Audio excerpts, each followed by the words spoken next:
What's up, everybody, and welcome to ITG Daily, the show that brings you the hottest in gaming news. I'm Drew Bosley, that's Scott Savage, and you can join us at InsideTheGame.ca, our YouTube channel, and Inside the Game official podcast services, thanks to our friends at Fired Up Network, and all of those beautiful TV streaming platforms around the globe. Roku, Amazon Prime, Samsung Plus, Jinx Esports TV, ESTV, and a whole lot more. Scott, it's a hot news day, my friend. What do we have? We're talking about Red Dead Redemption 3. Oh. I'm excited about that one. Oh, yeah. PlayStation has a state of play later on today. We'll have more on that tomorrow. And Starfield updates and mods are on the way. Nice. Mods, that'll get wacky. Yep. And Square Enix has lost almost $2 billion. That's with a B. That's yes, it is. Man, well, let's get going. It's Red Dead 3. That's right. Let's talk. Got some exciting news, man. Red Dead 3 officially confirmed. Alex Curtin over at Gamer Official. Rockstar Games has officially confirmed the development of the highly anticipated Red Dead Redemption 3, the next installment in its critically acclaimed Western series. Although no specific release date has been mentioned, fans should not hold their breath considering the 8-year interval between the first and second games in the series. Man, that's a bit of a hiatus. Compare that to GTA's long waits, and we're not going to see this anytime soon. No, absolutely not.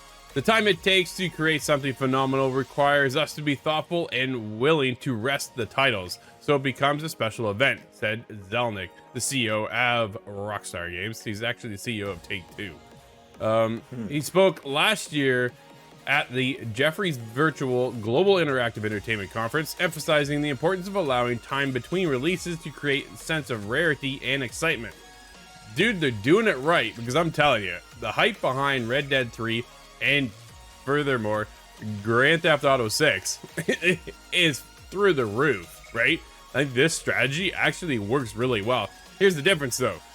What they create allows them to take that time, kind of go stagnant for a while, right? But still give us content on the games they currently have, like GTA 5, GTA Online. Yeah. People are still playing Red Dead 2. Dude, I was just in it the other day. What a beautiful world, man. I'm telling you. Oh, they're incredibly well supported. It's kind of the opposite model that Call of Duty works from. Yeah, absolutely. Day in, day out. Here's a new Call of Duty game.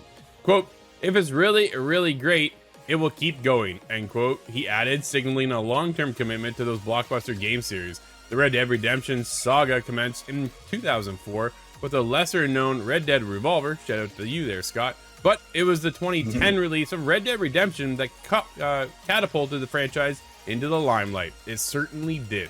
The 2018 sequel, though, dude, 2010 to 2018. Red Dead Redemption 2 further solidified the series in gaming history, setting a high bar for storytelling and gameplay. Dude, the storytelling in that alone was incredible. The highs and the lows and the heartbreaks of that game was phenomenal to get into. And 240 hours, I think. Holy. Yeah, I was playing that one for a while. Well, You spent a lot more time in there than I did, but I had a good time as well. I love the environmental storytelling, which is something I take note of a lot. Yeah, well, Rockstar Games is also busy in the development of another mega hit title, Grand Theft Auto 6. It is likely that Red Dead Redemption 3 will not arrive anytime soon, possibly not even on the current generation of gaming consoles. Scott, take that into account. I think that's the biggest highlight right there, is something to mention is, dude, we might not get this until whatever the next Xbox is called and the PlayStation 6. That took the joke right out of my mouth, because we're getting it's a long enough wait. That is a consideration for sure. Yeah, we won't see this anytime soon. The fact that they're working on it is great, but what I want in the meantime, though, for Red Dead fans like myself, is to keep supporting us for Red Dead Online. And granted, they just came out with a little bit of a story teaser over there with some new content coming, which blew me away because it had been months since we've seen anything at all. It's enough to tie me in to keep me going, and if they can start building that community back up, they've shifted a lot of the team over to Grand Theft Auto 6, which is, granted, that's fair, I understand. But at the same time, it left us, dude, just trailing behind our horse over in Red Dead Online and wanting more and more content. And we've been kind of held out to dry.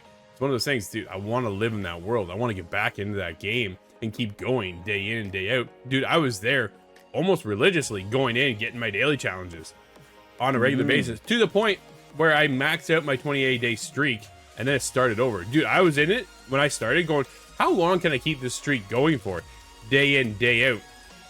And can it continue? Because every day you come in, you build up your gold bars, right? So you get more gold kind of thing going on. So you can pay more and get other things and other loot, this, that, and the other.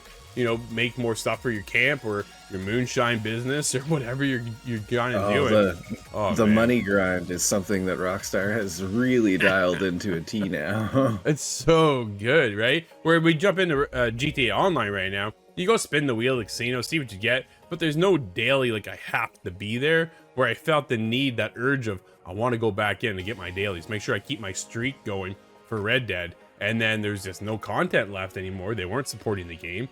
Now, if we get into Red Dead Redemption 3, do they go back to Red Dead Online and keep that momentum going? Do they start building up our fan base? But again, dude, this is going to be like 8-10 years before we even see it anyway, so it doesn't matter at this point. Yeah, I don't think it wouldn't make sense to puff it up right now and kind of breathe a whole lot more life into it. If it's a marketing move, that marketing move would come years on from now. But yeah, is there going to be anybody left on Red Dead Redemption 2 at that point for the online? Probably. It's hard to say, because I would say yes if it were supported in the same way as Grand Theft Auto, but that just hasn't happened and everybody's dropped away. Well, not quite everybody, because that's what I said. As I jumped in the other day, dude, the world was, I'm like, yo, there's people in here. I was like, I'm on my horse and I'm trucking into town, and two guys went by on a carriage. I was like, yo, there's people here. And then another guy went by. I'm like, there's another one. I'm like, this is awesome, man. Nobody bothered me, unlike Grand Theft Auto, where two guys just came in and trolled me the other day, and I was just trying to get to the casino. Yeah, that happens every single time. Oh man, everybody on Red Dead Online, are they crazy high level? Is it fun to even get back into, or is it like running into a wall? No, it's funny because I haven't seen their levels, right? And in that world, you can go about your own business and kind of go do your own thing. Sometimes you can get trolled. It is an online, game that everybody lives in at once. But at the same time, most people are pretty cool in there, which is kind of hard to find these days. Yeah, that's for sure. Scott, late last night, I get an email coming in and says, hey, PlayStation State of Play coming tomorrow. That is today, Thursday. Is coming at 2 p.m. PT time. So really, it's 5 p.m. Eastern for us over here in the Ontario world of things. Here's what they had to say. Here at PlayStation, our vision is to be the best place to play and publish great games, said Sean Benson, director and head of portfolio for global third-party relations for Sony. And because there are thousands of developers and publishers around the world constantly making great games, our team has their work cut out for them. I hope you can tune in tomorrow to check out our diverse selection of upcoming games. They are focusing on the indie side and the PSVR 2 side, Scott. Dude, it has me pretty excited. I'm pretty pumped about this. PSVR 2, I like it. Still some more support on PSVR 2. I'm happy to see that, because there was worry for a short time. Yeah. Well, anything specific you want to see? Well, so there are a few things I'd like to kind of get into, right? We are kind of getting a couple of games out here and there. They're trickled out, but they're not a huge lineup of, here every week is a brand new one. There are they're sporadic. And Jim Ryan said that there's like 100 games in development for PSVR 2. Well, then show us like a quarter of those. What are we getting into? Where's that lineup? What's this look like? If I have my PSVR 2, why am I excited still to have it? Because really, I haven't touched it much except for Firewall Ultra, which I grabbed last week to play for the show and review it and had a great time. But again, you get into some of these VR issues. Dude, like arms were behind the guy's back and he's all janked up like this. And man, there's dude got shot through it. Like our teammate goes out, dude reaches through the door and then shot our guy. I was like, that doesn't work, man. Right? In a PvP element, like just like Firewall was, right? You can go co-op side or you can go for the PvP, the competitive side. And I was over there quite a lot and it was a ton of fun. But yeah, this one guy reached right through the door and shot us. So I was like, no, that's not cool. That's the problem. Yeah. So VR's got, I feel still has some ways to go. But again, I think a lot of that comes back on the developer a little bit to kind of figure that out and make sure that that doesn't happen. You cannot reach through a door. But there are... I bet... Go ahead. I bet we're not seeing any of these hundreds of games in development because of issues like that. I'm sure a Yeah. tenth of them will make it to market, if that. Well, I want to see first party PSVR 2 titles. Where's the support from PlayStation themselves? Where's that line up? Where are they coming in? We're seeing a lot from the other side of it with third party stuff, right? But when it comes to the first party side, we had Horizon Call of the Mountain, Gran Turismo VR. That's about it. Yeah. Like, where's Astrobot? Where is he? Is he coming back? We getting another VR experience? What else are we going to get into? There's so many other worlds. I'd love to, dude. I don't know if we'll ever get it with Spider-Man VR. Oh, Right? yeah. You remind me. I think there is a demo or something like that it's on horrible. Steam that I looked at and went, no. it was pretty bad. It was pretty bad, absolutely. But when you get into here, like Behemoth from Skydance has me pretty excited. It's this, it's a behemoth. It kind of reminded me a little bit of was it Shadow of the Colossus, because you have this big creature, dude, and you're just like this little tiny ant trying to climb this thing, but battle all of these like Viking other people in the world too. It looked intense, but again, granted, dude, it's just a cinematic trailer. So will we see an actual gameplay trailer today of that? Time will tell. We're only hours away now at this point. It'll be 5 o'clock tonight when we see it. So hopefully we get into more PSVR 2 content. Again, a lot of focus on indies, PSVR 2, where, man, I'm telling you, like, we got to have the support from PlayStation for this thing to live. And if it doesn't, you can't just concentrate on indies and third parties alone to keep your platform alive. Yeah, not with new experimental technology like this. Scott, we got a Starfield update and mod support from Bethesda themselves. First, an enormous thank you to all of you playing Starfield and your support. We are absolutely blown away by the response and all you love about the game. We're also reading all of your great feedback. I'm sure not all of it is great, but either way, welcome to PR Speak. This is a game we'll be supporting for years and years to come, so please keep all the feedback coming. I think that's the biggest thing right there. It's something they're going to be supporting for probably, it's going to be like forever in a sense, right? So there is a first update for small hot fixes targeted to fix some of the top issues they are seeing.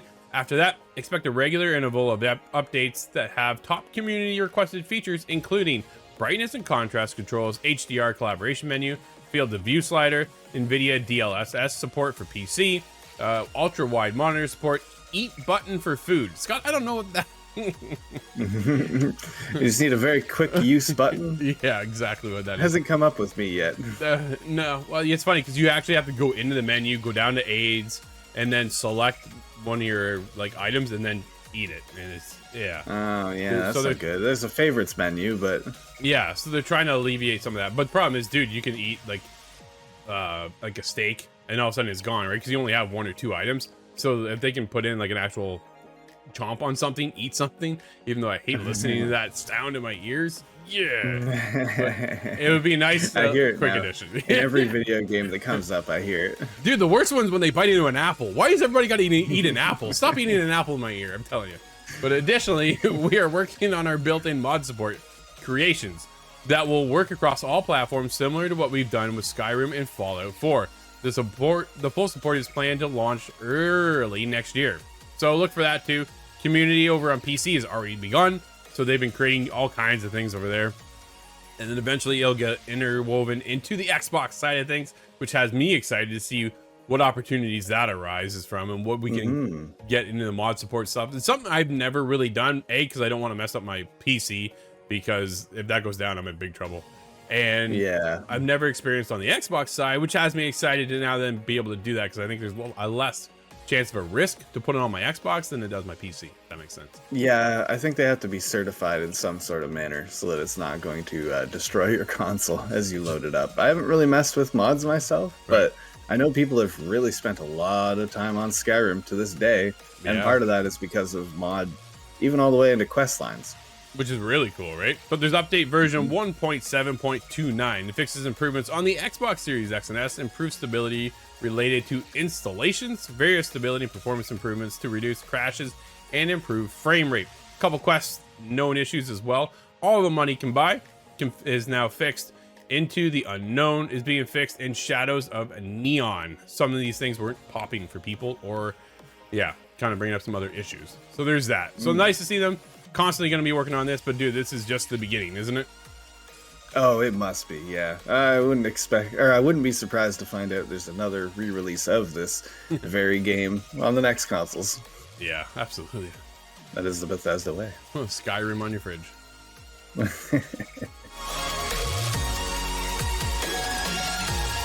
Scott, this dude, I don't know what's going on here, but Square Enix has lost almost $2 billion in value since Final Fantasy 16's launch.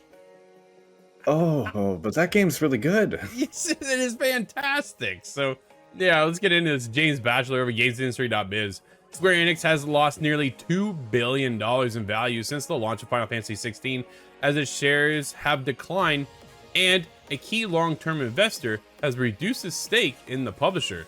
The company's shared price has fallen 28% since its peak in June, specifically June 20th, 2 days before Final Fantasy 16 launched. Interesting, Scott. Square Enix said alongside its latest financial result that Final Fantasy 16 did not meet its sales goals, and also reported a 66% drop in profit. Dude, I have yet to hear of anything meeting the sales goals for Square Enix. Every time a new game comes out of them, it did not meet expectations. I don't know what you're expecting, but it clearly doesn't work. Whoever is analyzing anything over at that company, it blows my mind, dude. It's the same thing every time. Yeah, it doesn't feel like Square Enix is underperforming, is the gut takeaway that I get from this. But somebody's meter stick is off, because how many are you supposed to sell? As far as I know, and I haven't seen numbers, but Final Fantasy 16 sold great, I thought. Absolutely, which I thought would have been okay. I thought Final Fantasy 16 would have been a saving grace. It had high critical reviews, so it came in well with the media. Fans adored it. Granted, not everybody likes it, but not everybody likes Final Fantasy either. So there's, if it's for you, it's for you. If it's not, it's not. I get that. But at the same time, like, it did well. But yet, either way, Square Enix has suffered a number of AAA launches that did not meet expectations, including Marvel's The Avengers, Marvel's Guardians of the Galaxy. Babylon's Fall was an absolute disaster. That was a flop. And this year's new IP, Forspoken, which didn't do well for a lot of people. As much as I liked it and loved the DLC, it didn't resonate for a lot, right? And I understand that too. There's definitely it kind of hit me where I was looking for at the time. It was one of those expectations, and I had expectations of where the game would land, dude, and it landed there for me. And then Steve got into it. He says, nah, I'm not really feeling this part and that part in the combat and the land traversal. I'm like, dude, I love the land traversal. Just hightailing it across the open plains. Man, I loved it. So again, right, it either speaks to you or it doesn't. And it kind of hit on a lot of notes for me, but not so much for other people. Coming in probably, I think, around about a 6.5 to a 7 for most. Yeah, I think it was quite split. But do you think this is maybe just a lag effect from Marvel's Avengers? That didn't do as well as anybody wanted. No. And it seems to be one of Babylon's Fall is one I had forgotten about, actually. But you and everybody it feels else. Rare. Yeah, perhaps for the better. It feels rare that Square Enix actually fumbles the ball. Yeah, like, what's going to be their saving grace now is the biggest thing. Marvel's Avengers should have been a slam dunk. Hands out. Like, dude, that should have been just so easy. Everything was keyed up for them, and then they just didn't perform at the end of the day. There was nothing at the end of the game. And again, we talk about these games as service models coming out and just dying. Hello, Marvel's The Avengers game, right? That game just completely died. It was a big disappointment because it had no long-term goal. It was, here's the game. Dude, if they would have gave us just the story, I think that would have been just fine. But it set up this whole games as service model, go in and grind. But again, it kind of fell under that Anthem mentality of go grind the same thing. I'm like, no, we're not doing this. No, it's just games as service for the sake of it. And it's not, if it doesn't add anything of value, then why? No, exactly. And it came out with so many disappointing reviews, and some people loved it, other people didn't. And they just, dude, they gave you the story. Here, keep our game alive by going to the store and purchasing everything. That is ridiculous. Oh man, that's not how you do it, right? When you have games out like Destiny, follow the model, because that works. Destiny's still going to this day and bringing out more and more content. I'm waiting to see when Destiny 3 comes around and what's that kind of go to be. And the future of that whole studio over at Bungie and what they create next. Granted, they're also working on Marathon, which again, dude, is another games of service model, right? Like competitive games of service model. But Makes me nervous. Still in that vein, but the games of service just didn't work. And I think Square tried to get in on that. Right now, Square is still banking on NFTs, which is just dead in the water. Oh. So, like, no, I think it's I think this is indicative of a lot of upper management issue with Square. Yep. I don't believe it's the development talent itself, because they make great games. It seems to be just the decision making part that's not making sense, not working right now. But money is what talks, and that's what's gonna clean up this issue, whatever it is, however that looks like. Yeah, and don't forget too, all their Western studios were sold off to Embracer Group, right? Crystal Dynamics, Eidos Montreal, Square Enix Montreal, and then they get over to Embracer Group, who starts selling off or just closing studios. Volition, Gearbox, like things are just in troubled waters over with Embracer Group. Like, man, what a weird circumstance here when you talk about Square, who's been held up this high forever, and then it looks like they're just crumbling. People are going, are they finally going to sell the PlayStation? Dude, I don't think they do. I know a lot of people are under the rumors and speculations that's going to happen. I'd be shocked, honestly, if that's what happens. Yeah, if they come in and swoop it in to save Square Enix, that's one thing, but I don't think it's going to happen that way. No, they've always had this second party relationship where you get these Final Fantasy exclusives like Final Fantasy 16 over on PlayStation. That's the only place you can get it. You can't get it on the Xbox, right? They've always had that relationship. But I don't see... That would have changed their sales numbers. Well, maybe, right? If they just open it up to everybody. But obviously Sony came in and said, here, we're going to give you a boatload of money. Keep this exclusive over here for a year, 2 years, whatever that deal looked like. And then you can maybe put it out to the... Or they just said, nope, you can't put it anywhere, only on PlayStation. But I don't see them sweeping in, dude, and picking them up. I just don't see it. God, we got a couple games out today to wrap up the show. What do we have? Before we get to games out today, we do have an announcement on a game upcoming. This is Winter Survival, and it will be available on PC with early access via Steam. That's not coming up for a while, though. That'll be in February 28th of this coming year. But to tide us over till we get there, we do have some games out today, and that is Ad Infinitum, and that's on PlayStation 5, Xbox Series, and the PC.